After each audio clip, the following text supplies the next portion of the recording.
parlant du conseil constitutionnel jàpp na ni ci lu ñeel saisine bi ko opposition parlementaire bi saisir lu ni mel conseil bi mosoon na ki tontu ba pare maanaam ci jurisprudence boobu moom ci la wekku pour jàpp ni daal dara du mënul dañ ci présidence am foofu ci assemblée. non nee na non bon il est vrai que moom nee na nekk na député ba pare xam nga ñi ànd ak moom am nañu ay argument comme moom ni mu ko waxee noonu ñi àndul ak moom it man seen argument laa gën a gëm parce que pour man Ousmane Sonko masul nekk député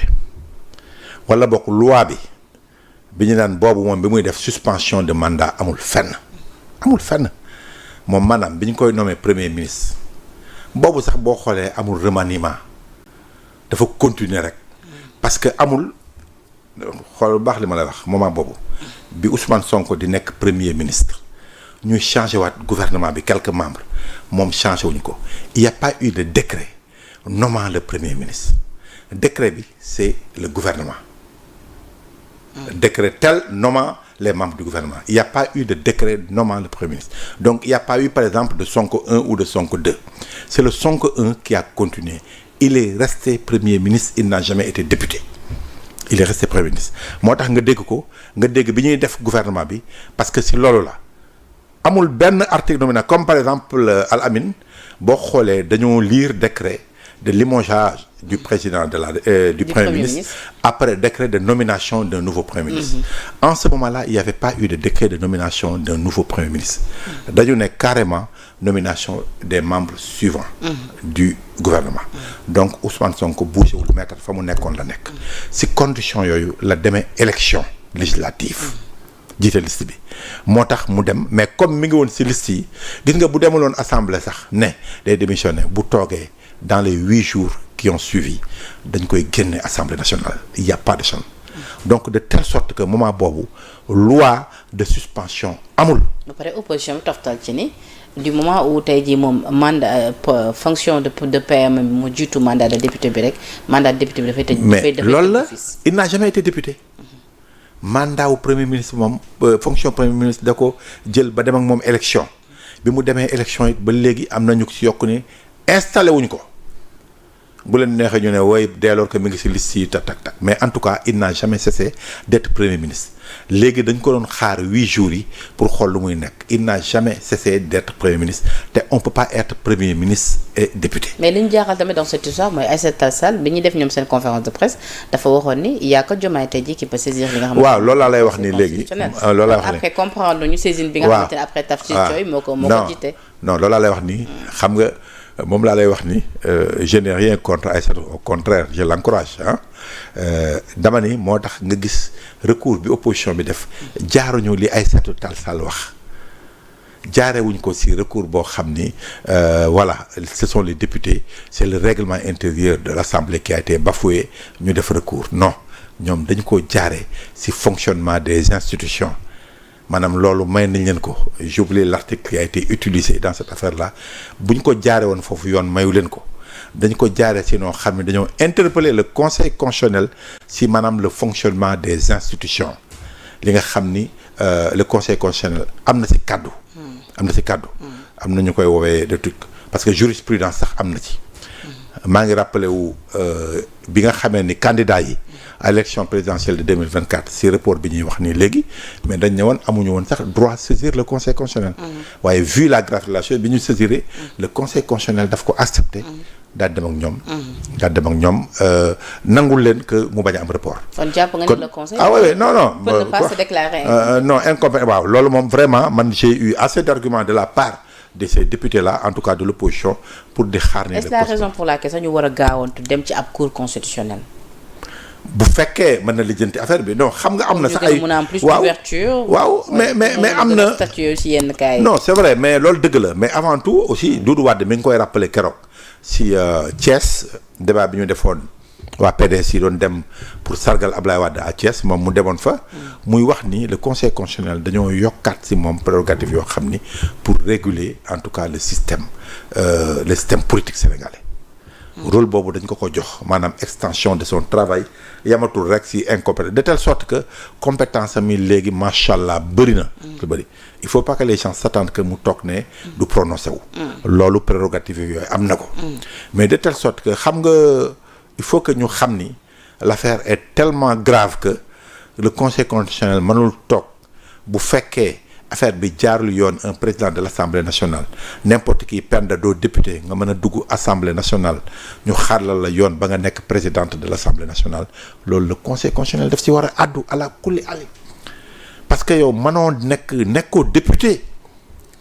Ousmane Sonko nekkul député te xam nga c'est vraiment dommage parce que yow mënoo woote toujours jubal jubanti mënoo woote toujours nit ñi tënku ci yoon pour le Sénégal mais yow toujours yaa ngi def loo xam ni ay erreur la tegoo ko fenn ci say wax lum la mën a jaral xawma pour laqatu la xawma pour am benn aura de président de l'Assemblée xawma également pour continuer à disposer de kii fonds politique parce que Assemblée dafa neex sooful est-ce que loolu la xawma dafa dem laqatu ji ragal ay attaques parce que keroog bi mu defee meeting bi daan nañu en tout cas yéen fonctionnaires yi les gradés là bu leen topp loo xam ni du yoon. ça veut dire que am na lu mu ragal. est-ce que looloo tax mu daw laqatu assemblée je sais pas est-ce que dafa ragal fonds politique yi mu ñàkk mu empêché ko mu continuer politique am parce que d'accord na ni am na 1,7 milliard de fonds politique assemblée am na El Malick xajal na ko. fonds politique yi nu muy demee. demal yokk si ne loolu moom fonds yi par trimestre la woon. gis nga kon ça veut dire que 8 milliards yañ doon wax am na dès lors que moom masul wax ni am na ñëwaat ne am na man bu ñu nee 8 milliards dama koy gëm Ousmane Sonko waxam dafa bëri ay jaawatloo si waxam. mais que prépare Pastef ci démission yi bu ñu taxee assemblée nationale. mais Penda ça se voit c'est très clair yow amoon nga gouvernement amoon nga une quarantaine de ministres. amoon nga des DG yoo xam ni dara wóor la ndax Diomaye na leen fa bàyyi amoon nga ay directeur de cabinet ak conseil lépp léegi assemblée boobu rek fa la poste yi des léegi pour Ousmane Sonko ak Pastef il faut ñuy xajalante la Ablaye Wade xam Ablaye Wade doon la ko wax Ablaye Wade doon xuloog souvent ay responsable ndeysaan parti bi PDS buy nommé député dafa naan leen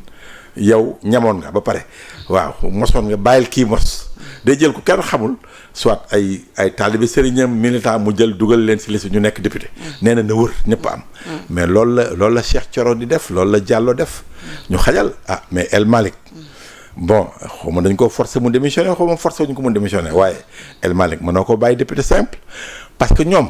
dañoo yaakaaroon dañuy dugg ci gouvernement bi ñoom les 15 membres. Sonko nee na proposé woon na El Malick sax. mais moom laa lay wax waaye yow ñoom El Malick xalaatoo na sax nekkaat premier ministre parce que dès lors que ñoom yaakaar nañ ni téye nañu Diomaye xam nga politique ñàkk a xam baaxul parce que yaakaar nañ ni assemblée a tous les pouvoirs l'assemblée n'a pas tous les pouvoirs on est dans un régime présidentiel à outrance tout revient entre les mains du chef de l'État kon yaakaaroon nañ ni mën nañoo bloquer pousse Diomaye ba mu nangul leen premier ministre ñu ne ko moitié gouvernement la ñuy am loolu du négociation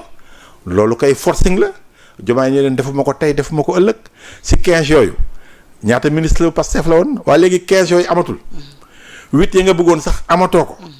léegi ay vice président moo des moo tax gars yi dañoo bëgg salaire le don de soi gars yi seen poche lu ñu dugal seen gafa la ñuy lijjanti. maa ngi lire barki démb Hongrie du nekk ci crise les députés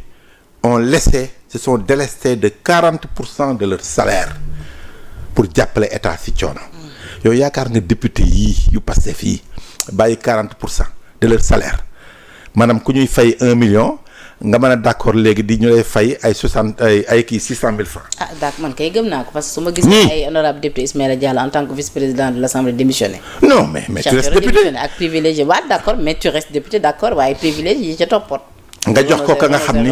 non ñoom moom dama lay wax benn affaire. est-ce que El Malick dans ce cas-là peut revenir en tant que vice-président. non moom la ñuy mën sachant que ni peut-être Sonko du am temps peut-être bu muy siéger tout le temps ci li nga xamante ni moo di plénière yi. mën nañ ko xajal parce que pour certains Sonko est oui président de l'Assemblée nationale mais certainement est-ce que dina am temps wu di siéger tout le temps pour li nga xamante ne moo di session yi. bon vice-président moom am sax ñu ne lu ni mel mun na pénible ci moom sachant que ne opposition bi duñ ko may dara su boobaa. waaw non c'est que bu nekkee président mais bu bëggee wax. moom au perchoir. non mën na wax duñ ko may dara. non mën na wax bu bëggee wax mën na wax. ah mais temps mën na wàcc perchoir bi dem nekk député wax gars yi. mais tontonte moom temps de réponse ak tontonte yi premier ministre di am moom amu ko. no premier ministre moom vraiment moom dañ ko xañ lu bëri ñëw député gars yi ñu jox leen ay 1 minute 2 minutes yow nga ñëw di wax lu la neex nga wax. léegi fi mu nekk nii position président assemblée boo xam ni sax dafa gàkk nit ñi reconnaître la heure bu ñëwee assemblée toog dañ ko fàttali que ni fii nga toog mérito ko da nga koo sàcc mën naa wax loolu. dañ ko sàcc. nañ ko rafetal. ñu rafetal ko waaw da nga ko foqati. ok kon baax